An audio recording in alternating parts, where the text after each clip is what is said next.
Page number 43, English workshop. Question number first. Complete the following by inserting the correct words from the skit. वरील छोट्याशा नाटिकेतून योग्य शब्द निवडून रिकाम्या जागी भरा आणि रिकाम्या जागा पूर्ण करा. I have completed the words with blue colour. Blue रंगाच्या शब्दांनी मी त्या जागा पूर्ण केलेल्या आहेत. First, the heavy load would not budge. Second, the police arrived to investigate or to deal with the crime. You can use any one of the words. Then third one, my friend lured or offered me to eat chocolates in the classroom. Fourth, I was so relieved to find my lost notebooks. Then fifth one, the injured child kept groaning with pain. And the last one, that is sixth, he stole the cash and vanished in the dark night. In this way, we can use the words from the skit and complete the sentences. Question number 2. Rearrange the order of the following events as per the narrator.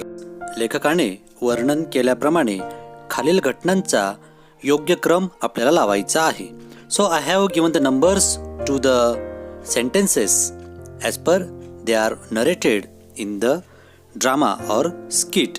या स्किटमध्ये वर्णन केल्याप्रमाणे मी प्रथम त्यांना क्रमांक दिलेले आहेत from 1 to 8, 1 ते 8 पर्यंत. But the actual words will be as it, आणि तो क्रम अशा पद्धतीने असेल. First, Ritesh heard a scream from the main road. Then second sentence और second event is a man groaning with pain was lying near the pavement. Third event is a thief came running out of a shop. Then the fourth event is the groaning man joined the thief and ran away. Then fifth one, a huge dog was sitting on Ritesh's school bag. Sixth, the dog refused to move. Then the seventh event, according to the narrator, is the dog began to follow Ritesh to school, and the last one is the dog itself found its owner. So in this way we could arrange the order of the events as per the narrator. Question number 3. Discuss and write the answers in your own words. I have already told you what mean by your own words. Words in English language but your own, not in Marathi. First, were the excuses given by Ritesh for his late arrival true? Give reason for your response. म्हणजेच रितेशने उशिरा येण्यासाठी जी काही कारणं दिली होती ती कारणं खरी होती का, आणि तुमच्या म्हणण्यासाठी तुमचे कारणं सांगा. So we can say that I think the reasons were not true because they didn't catch the thief, he vanished, and the reasons look like an imaginary story. ते चोराला पकडू शकले नाहीत आणि कथा अगदी काल्पनिक कारणं दिल्यासारखी, काल्पनिक कथेसारखी ती कारणं वाटत होती. So the reasons were not true, we can say that. Then question number 2. Did the teacher believe Ritesh's stories? How do you know that? त्या शिक्षकांना रितेशच्या त्या कथांवर त्यांचा विश्वास बसला का, आणि तुम्हाला ते कसं कळालं की शिक्षकांचा विश्वास बसला की नाही ते. So we can say that the teacher didn't believe the stories. शिक्षकांना त्या कथांवर विश्वास बसला नाही because at the end the teacher advised Ritesh to participate in the story writing competition. कारण शेवटी त्या शिक्षकांनी रितेशला कथा लेखनाच्या स्पर्धेत भाग घ्यायला सांगितला, म्हणजेच त्यांना हे सगळ्या काल्पनिक गोष्टी वाटल्यात. So next, why did the teacher suggest that Ritesh should enter the story writing contest. म्हणजे शिक्षकांनी असं का सुचवलं की रितेशने कथा लेखनाच्या स्पर्धेमध्ये सहभाग घ्यावा असं. We can say that because the teacher thought that the reasons Ritesh had given were not true. म्हणजे रितेशने दिलेली कारणं ही खरी नव्हती हे शिक्षकांना माहीत होतं. He was telling imaginary excuses, अगदी काल्पनिक कारण सांगत होता तो.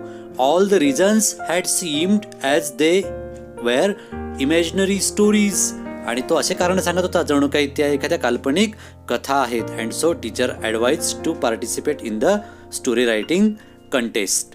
Then next fourth, what according to you is the best way to correct children who are regularly late to school. नियमित शाळेत उशिरा येणाऱ्या विद्यार्थ्यांसाठी काय करता येईल किंवा काय योग्य मार्ग राहील असं तुम्हाला वाटतं? First all of we should know the reasons for being late the students. प्रथमतः ते विद्यार्थी उशिरा का येतात किंवा तो विद्यार्थी उशिरा का येतो हे आपण जाणून घ्यायला पाहिजे. Then we should think a proper solution without hurting the emotions of the student. आणि मग त्या विद्यार्थ्याच्या भावना न दुखावता आपण एखादा पर्याय काढायला पाहिजे. It is the best way according to me. Now question number 4, report the following in indirect speech. खालील विधानांचं अप्रत्यक्ष कथनामध्ये रूपांतर करा. इनडायरेक्ट स्पीच म्हणजे अप्रत्यक्ष कथन. First, Ritesh said, may I come in madam. So the answer is Ritesh requested madam if or whether he might come in. Then second, Mrs. Sen said, Ritesh, you are too early for the second period. Mrs. Sen told Ritesh that he was too early for the second period. Then third, Ritesh said, I had left my bag at the shop. Its reported speech is Ritesh said that he had left his bag at the shop. Then fourth, Ritesh said, I am sorry ma'am. Its indirect or reported speech is Ritesh exclaimed madam that he was very sorry. And the last one is Mrs. Sen said there is a story writing competition.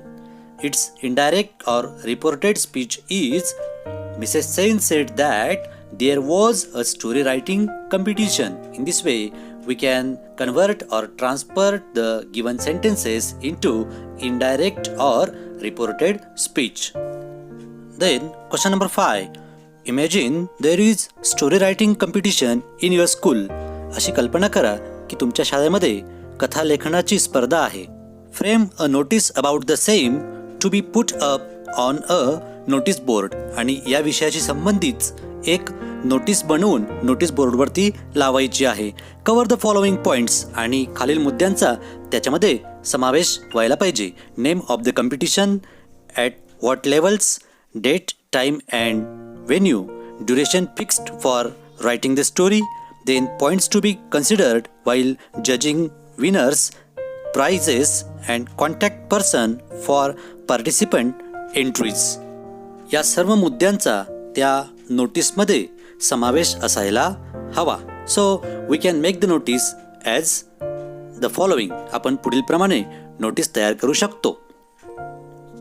All students are hereby informed that there is a story writing competition on Sunday dated 4/10/2020 at our assembly hall. The competition is for two groups. First, small group of standard 5th to 8th, and second group, that is big group, standard 9th to 12th. The competition will start sharp at 11 o'clock.